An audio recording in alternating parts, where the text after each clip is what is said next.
St. Thomas University Journalism and the New Brunswick Beacon present The Basement Files. Hello and welcome to the newest edition of The Basement Files. I'm Kerstin Schlote. I'm Kevin Lemieux. And I'm Danielle Delalio. Today we're at the Hugh John Fleming Forestry Center. And here are headlines for this week. Today we will have an in-depth look into the online sensation that is the NEC nominations. And we'll explore Latin culture in Fredericton. Later in the show we'll also investigate mental health and its effect on us. There's concern over a new drinking game that has hit our province. For many students, a drinking game is an everyday occurrence. But when a drinking game turns into an online sensation, it can be much more. John Munn investigates to take us a little deeper. I'd like to thank Kelsey for the NEC nomination.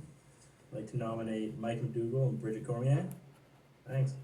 The concept is simple. You chug a drink on camera, then nominate a friend to do the same. The deadline? 24 hours.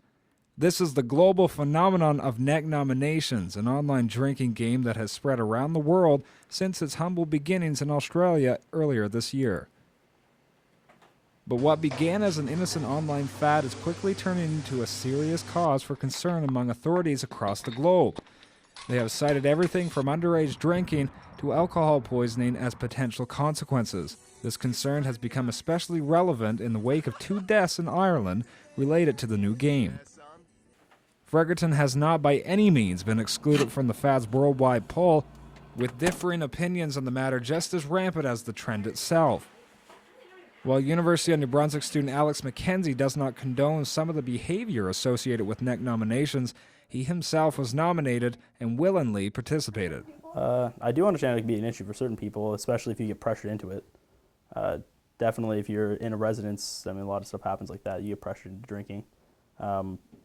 But as long as there's kind of control over it, people kind of realize what the dangers are. Alex's opinion is certainly not the only one in the Fredericton area. Sarah Linkletter has her own reasons for voicing her opposition to NEC nominations. I've never done it. I refuse to do it. I've been nominated, but I don't want to do it. And my brother recently did it, and he is underage, and I called him last night, and I was so mad. He chugged a beer, put it on Facebook, and at the end of the video, in order to up his friend, he got punched in the face twice. So I was really ticked off. I think that was a pretty cool idea. Like, it was pretty neat seeing this, this little phenomenon go like viral. But then it just started getting really annoying and it's all over my news feed, and I just think it's stupid at this point. Like, it's overstayed its welcome. You know, I think they're a great way to encourage others to chug large amounts of beer, especially at like inappropriate times of the week. I know I did one on Tuesday afternoon, and it was a really great way to end my Tuesday. With NEC nominations and their various pros and cons being the talk on campus, St. Thomas University Student Union Vice President of Student Life, Natasha Glover, believes the fad is definitely something to be monitored. I feel like there may be some pressure in a house such as the ones on campus here at STU that would not exist in other situations. So I feel as though there's more of a risk for students living in residence to partake in drinking games than those who do not live in a residence. The Fredericton City Police are keeping their eyes and ears open for any harmful behavior that NEC nomination may cause and are encouraging adults to drink responsibly. For STU Journalism, I'm John Munn. Some people are putting a twist on this internet sensation. Instead of downing alcohol, they are participating in random acts of kindness, otherwise known as RAC nominations. These acts of kindness are then uploaded to the internet. From buying balloons for kids at a hospital to buying a meal for the homeless. These are just some of the good deeds people are doing. It's the Fredericton SPCA 100th birthday. Residents celebrated the many years of support and dedication the community has given to our furry little friends with a special gala in the old train station in downtown Fredericton. Jacqueline Galland has the story.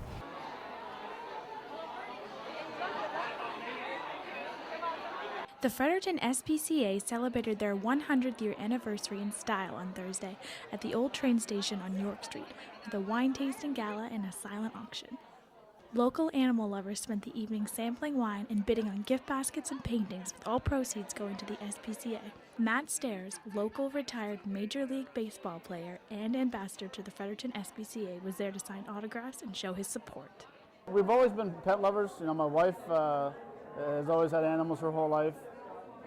And we moved back here a couple of years ago, and we decided to do a charity golf event. We do donations towards SPCA and minor league baseball. So it's gone well. The support in Fredericton, as you can see tonight, is outstanding for a cause that is dear to our heart and that we want to support.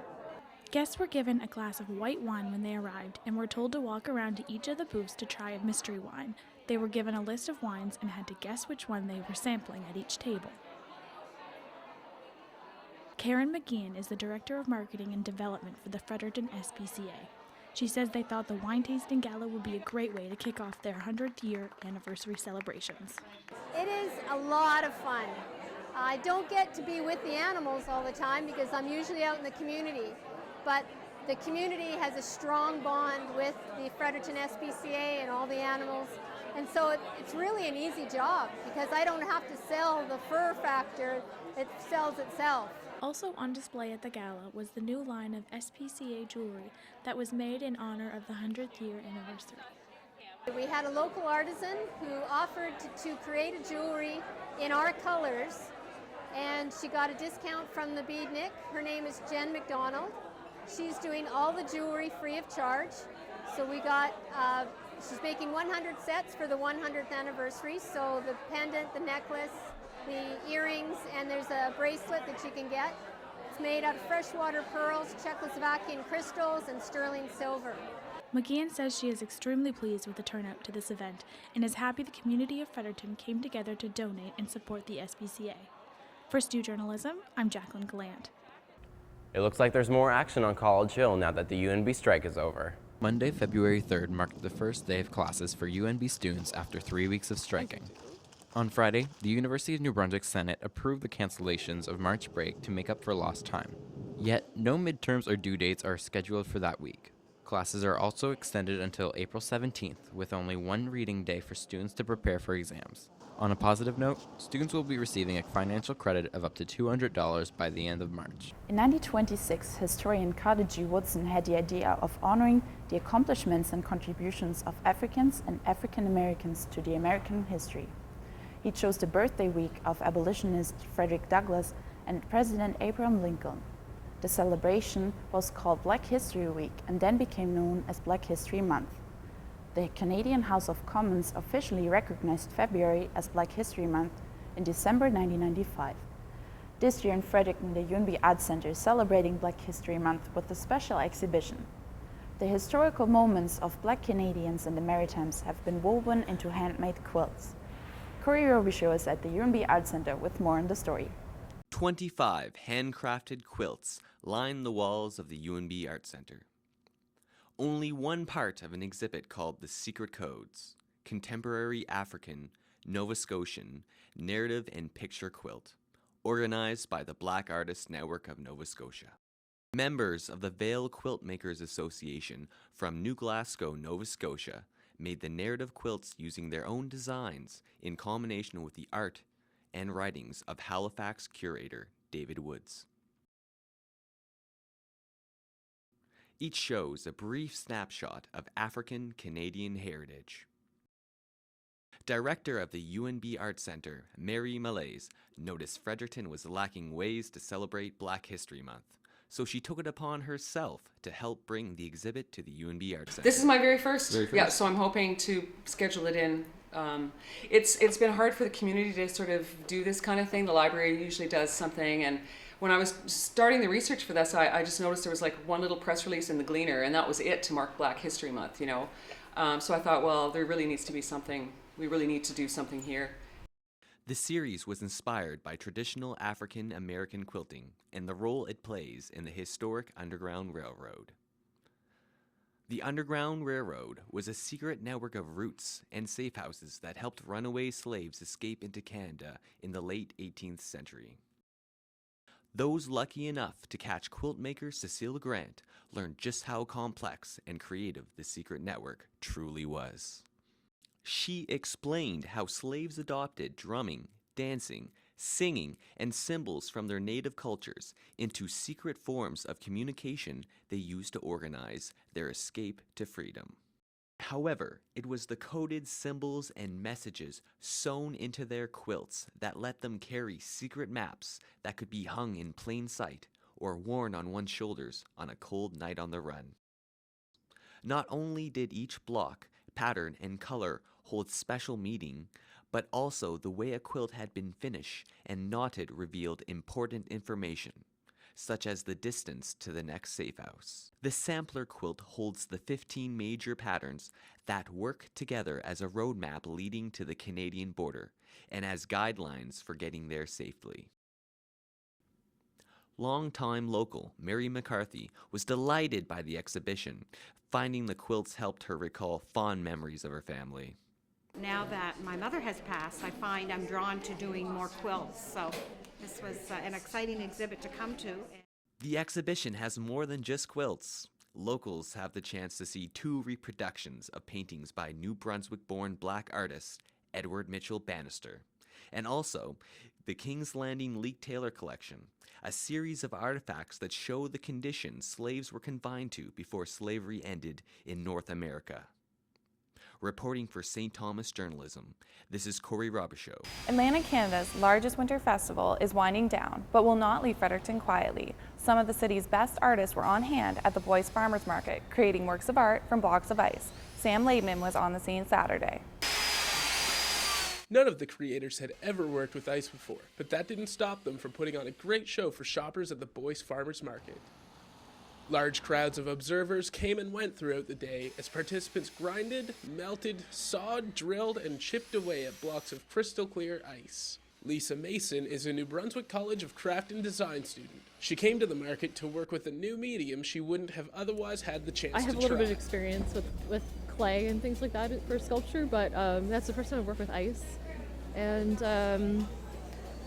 yeah, it's a pretty long process, I guess. You start with the chainsaw to take out the larger chunks, and then you're using some of the other smaller tools to kind of chip away. Richard Chasson is the owner of those tools.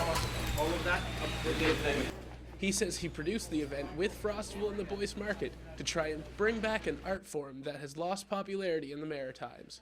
His company, Ice Creation, is the last company in the Maritimes that makes proper ice for sculpting. I do activities like this to try to augment the use of ice in the Atlantic region. It used to be quite popular at the time, but all the carvers, the chef carvers, kind of retired and they left with their skills. So I'm trying to put it back into the industry. Chasson says at one time, artists from New Brunswick were hired in droves to create ice sculptures for Quebec City and its Winter Carnival, the biggest winter festival in the world.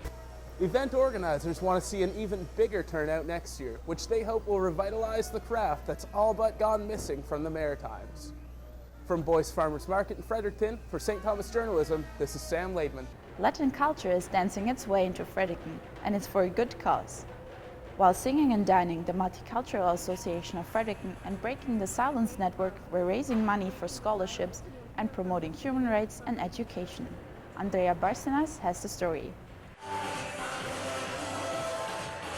Over 200 people gathered at the community center of the Wilmot United Church to dance the catchy Latin song Danza Kuduro and raise money to support education and human rights locally and in Guatemala.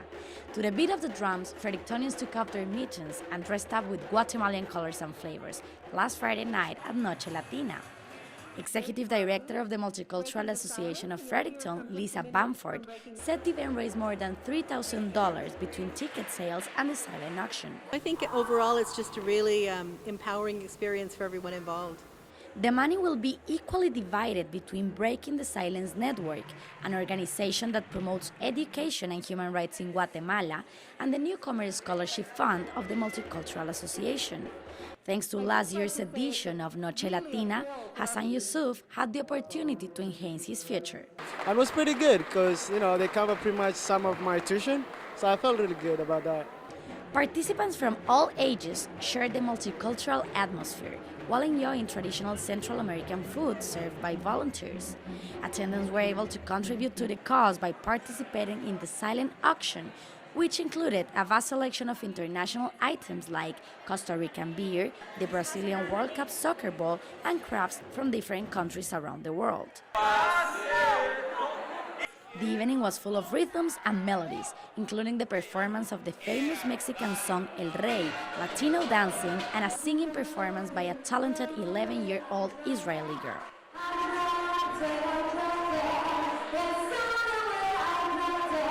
and I really like to sing because I think I'm talented and This year, Noche Latina was co-organized by Oscar Tecu, who also entertained the public with a guitar presentation. Tecu came to Canada with his family 12 years ago, leaving a Guatemalan government that didn't support their advocacy work. I've been attending Noche Latina ever since we arrived here to Fredericton, and so I've been like a part of it, like as a little kid, just coming. I've played at it before as a volunteer, and this year they kind of were like asked me if I wanted to like co-organize it. Tecu said Breaking the Silence Network has already built a school in Rabinal, the small town in Guatemala where Tecu's father grew up in.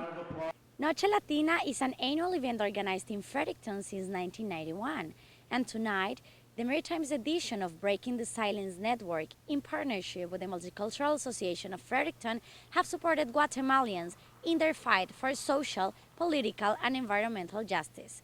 This is Andrea Barcenas for the New Brunswick Beacon. The University of New Brunswick dance team hosted the 3rd annual Atlantic Collegiate Dance Competition on Saturday, February 8th. Teams from all over the East Coast and Quebec came out to compete in categories such as jazz, hip-hop, and contemporary. St. FX, Dalhousie, and Bishop's University were big winners of the day and took home scholarships toward next year's competition. Breakdancing was formed as a non-violent form of fighting. B-boys and B-girls would battle it out to resolve conflicts. It's growing in popularity here in Fredericton, and Michael Bourgeois caught up with a local group that's breaking it down at one local church. Top rock, six-step, and freezes. Only a few of the many moves to be learned at this dance workshop. The Shoebox Hip Hop NB group offers a drop-in workshop every Wednesday for young and old to turn out and cut loose on the dance floor. Step by step, these b-boys learn a proper foundation in the art of breakdancing, to which they can add their own style and variation. Andreas Decken used to bring his daughter to dance and wait in the hall, until one day he tried it out himself and has been dancing ever since. It's basically like learning a new language, except that you spend an hour and a half learning like 10 different words, and that's about it. So, you know, over the weeks, it's just tiny, tiny bits that you have to join together, and that is, you know, that's a really nice challenge. B-boys can then practice all the moves they learned at the Wednesday workshop the next night at an open practice in the basement of the church. Each one, teach one is the vibe of this battle format open practice. With the music blaring, these b-boys share new moves, practice together, and challenge each other's skills. It's a free practice every Thursday night and a free-for-all on the dance floor.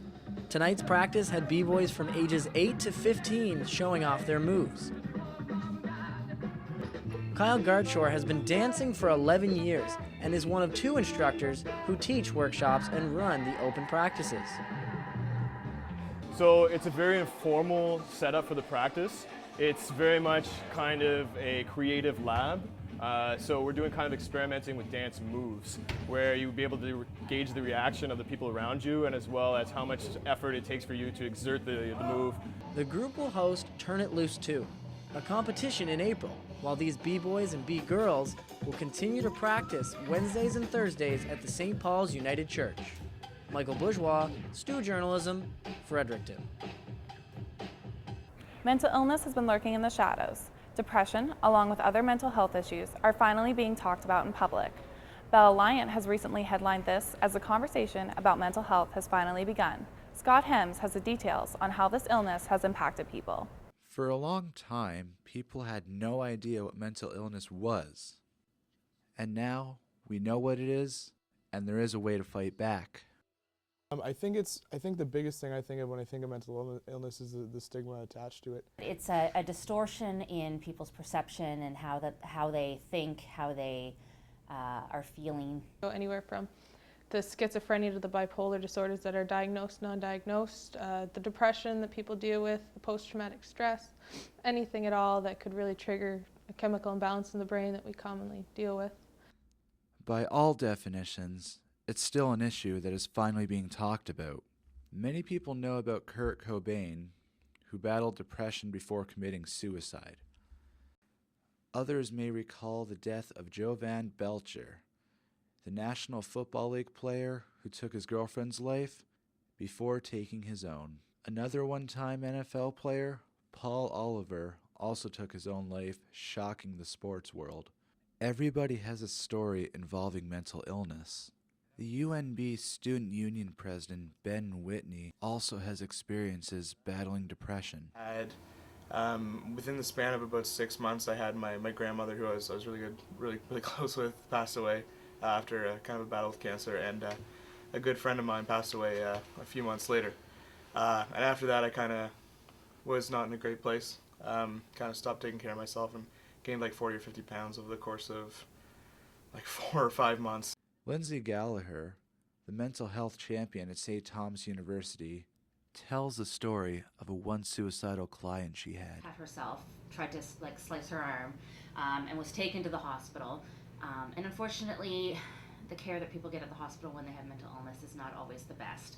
And so the police had taken her there, and she saw a psychiatrist for I think 5 minutes, told him that she was drunk, wasn't trying to kill herself. He agreed, sent her home, and that was like 2 in the morning.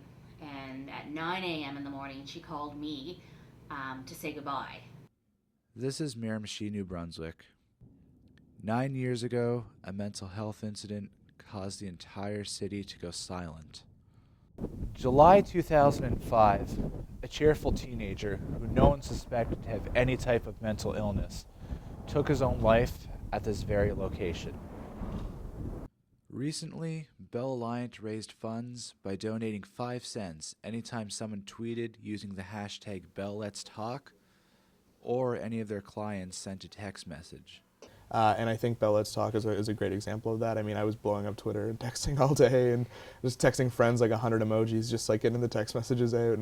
And I think those are excellent initiatives to get the conversation started. And there's a lot of people talking about starting the conversation. Now I think we need to figure it out. I think the conversation has been started. Now I think we need to figure out where we go from here. I think it was 80% of children and youth with mental illness in Canada do not receive treatment. But now let's put that in another way for a minute. Do you think that if 75 or 80% of kids with cancer didn't get treatment, that would be okay? People would be demanding treatment for that. But because it's mental illness, it's just kind of swept under the rug. Former Senator Mike Kirby is the first chair of the Mental Health Commission of Canada. This will be by far the largest effort ever made in Canada to deal with the issue of the stigma and discrimination faced by individuals living with a mental illness. Major barriers to people seeking help. I will tell you there's a very interesting statistic that a survey done a few years ago showed that 38% of Canadian parents, so 2 out of 5, said that if they had a child with a mental illness, they would not tell anyone, and as a result, that child would not get help. Paramedic Sarah DeLacio dealt with this as much as any paramedics have to. It's quite common that it's like, oh, so-and-so's had this and that, and oh, they're just looking for attention, but I think it's not an attention thing, and even if it is, let's take the attention that they have, that they are worried about it, let's fix it so they don't feel the need to want to harm themselves anymore, or if the people are hiding it and you see those signs, we should really try to help them out. You're not alone. You don't have to go through this alone. You're not the only one who feels this way, and there are people who understand and want to help you. You're not alone in anything. You really there's excellent support networks around here, and you really just need to take that step and reach out. As tough as it is, it makes an amazing difference. You hear them come in quite oftenly, 25, 30%. The conversation has started. Do you remember the Amanda Todd video that went viral before the 15-year-old killed herself? That is what the conversation is trying to prevent. For STU Journalism, I'm Scott Hems.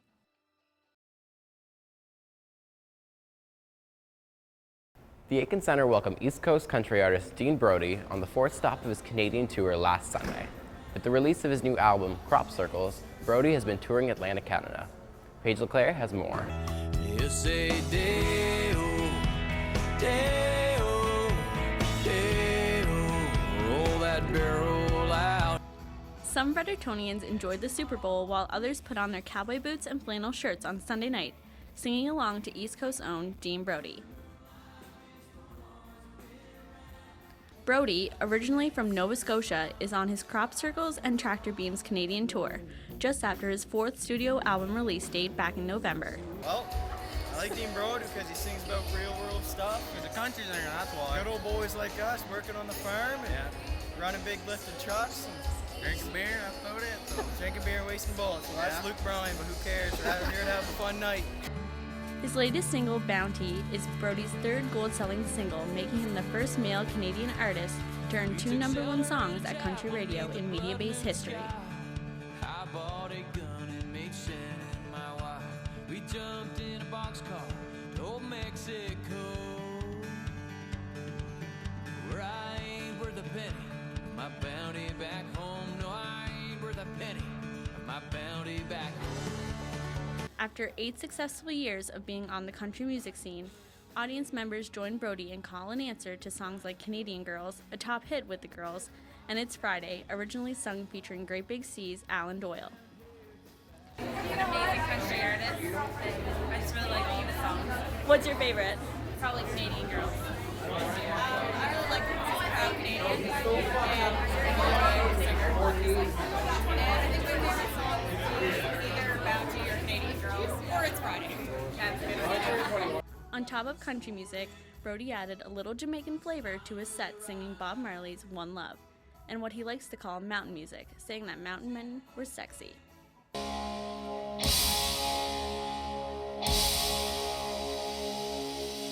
Florida native Cassidy Pope bared the cold weather to go on tour with Brody as his opening act. Pope is the Season 3 winner of The Voice and just released her own album, Frame by Frame.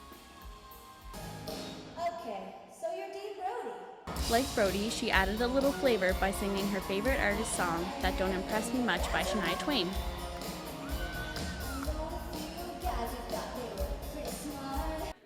Country music has grown in its popularity, especially in Fredericton, with the country music concerts popping up during the summer months, such as the Maritime Country Fest that happens this June. Brody and Pope have stops in Ontario, Saskatchewan, Manitoba, and British Columbia on the Crop Circles and Tractor Beams tour until the end of February. For STU Journalism, I'm Paige LeClaire. Well, thanks for watching this week's edition of The Basement Files. Tune in 2 weeks' time. But until then, check us out on nbbeacon.ca. For STU Journalism, I'm Kerstin Schlote. I'm Danielle Delalio. And I'm Kevin Lemieux.